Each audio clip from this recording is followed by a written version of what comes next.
আজকে দুপুরে রান্না থেকেই শুরু করলাম। হ্যালো এভরিওয়ান, আসসালামু আলাইকুম। সবাই কেমন আছেন? আলহামদুলিল্লাহ আমি ভালো আছি। আজকে দুপুরে রান্না করব আর কি লাউ দিয়ে, ডিম দিয়ে আর হচ্ছে মুরগির মাংস ভুনা। আমার হাজবেন্ড সে আবার বলল লাউ দিয়ে আজকে ডিম দিয়ে খাবে। প্রথমে হচ্ছে সবকিছু ধুয়ে কাটাকাটি করতে চলে আসলাম। এই তো লাউটা আর কি ছিলে নিচ্ছি আগে। লাউটার খোসা চিন্তা করলাম আজকে ভাজি করব অথবা ভর্তা করব, যেটাই করি না কেন। এই তো যাই হোক, লাউটাকে ভালোভাবে ছিলে পরিষ্কার করে নিচ্ছে। লাউটা মোটামুটি নরমই ছিল, একেবারে শক্ত ছিল না। তো লাউটা ছেলা হয়ে গেল। এরপর লাউয়ের খোসাটা অন্য একটা পাত্রে রেখে লাউটাকে আর কি এরপর পিস পিস করে নিব।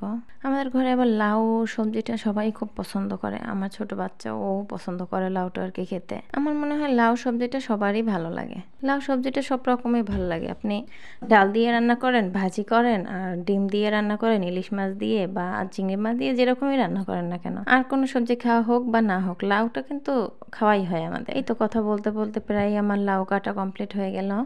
এরপরে হচ্ছে ডিম ভাজার জন্য পেঁয়াজ আর মরিচ আর কি কেটে রাখছিলাম অফ ক্যামেরায়। একটু লবণ দিয়ে হাত দিয়ে ভালোভাবে ম্যাশ করে এরপর ডিম দুইটা ফাটিয়ে দিয়ে দিলাম।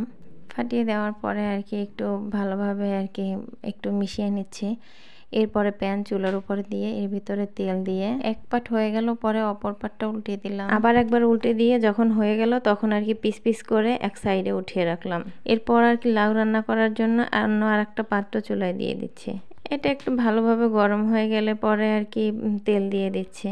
তেলটা গরম হওয়ার পরে এর ভিতরে পেঁয়াজ বাটা, রসুন বাটা দিয়ে দিচ্ছি, হলুদের গুঁড়া আর লবণ দিয়ে দিচ্ছি। এখানে কাঁচামরিচ দিয়ে রান্না করা হবে তো, তাই জন্য আর কি মরিচের গুঁড়াটা দিচ্ছি না। যখন দেওয়া হয়ে গেল তারপরে আর কি একটু ভালোভাবে কষানোর পরে একটু পানি দিয়ে দিচ্ছি। পানিটা দিয়ে যখন পানিটা ভালোভাবে শুকিয়ে কষানো হয়ে যাবে, এরপরে লাউগুলো দিয়ে ভালোভাবে নেড়ে চেড়ে মিশিয়ে নিচ্ছি। এরপরে ঢাকনা দিয়ে ঢেকে কিছুক্ষণ কষাই নেওয়ার পরে যখন একটু পানি ছেড়ে একটু কষানো হয়ে গেল, এর ভিতরে গরম পানি দিয়ে দিচ্ছি। গরম পানি দেওয়ার পরে যখন একটু বলক আসলো তখন আর কি একটু কাঁচামরিচ দিয়ে দিচ্ছি। এরপর আর কি ভালোভাবে নাড়াচাড়া করে এক এক করে সব কটা ডিম দিয়ে দিচ্ছি। ডিমটা দিয়ে একটু ভালোভাবে নাড়াচাড়া করে ঢাকনা দিয়ে ঢেকে কিছুক্ষণ সিদ্ধ করে নিব। ঢাকনা দিয়ে ঢেকে কিছুক্ষণ রান্না করার পরে যখন আর কি সিদ্ধ হয়ে গেছে তখন ঢাকনা উঠিয়ে ভালোভাবে নেড়ে চেড়ে উঠিয়ে নিচ্ছি। সবসময় পোলট্রি মুরগিটা আর কি ভেজে রান্না করা হয় না, মাঝে মাঝে ভাজা ছাড়াও রান্না করা হয়, কিন্তু আজকে ভাবলাম একটু ভেজেই রান্না করি। তো আর কি তেল গরম করে এর ভিতরে এক এক করে মুরগি আর হচ্ছে আলুটা একসাথে ভেজে নিচ্ছি। ভাজা হয়ে গেলে উঠিয়ে নিচ্ছি।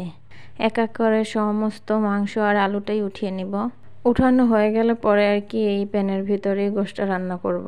এর ভিতরে একটু তেল দিয়ে দিচ্ছি। তেলটা গরম হয়ে গেলে দারচিনি আর এলাচ আর লবঙ্গ দিয়ে দিচ্ছি। এরপরে পেঁয়াজ, রসুন এগুলো দিয়ে একটু ভালোভাবে একটু কষানোর পরে একটু আদাও দিয়েছিলাম। একটু কষানোর পরে আর কি হলুদ, মরিচ, লবণ এগুলো দিয়ে দিচ্ছি আর একটু জিরার গুঁড়া। এগুলো ভালোভাবে কষিয়ে নিচ্ছি। কষানোর পরে আর কি গোশত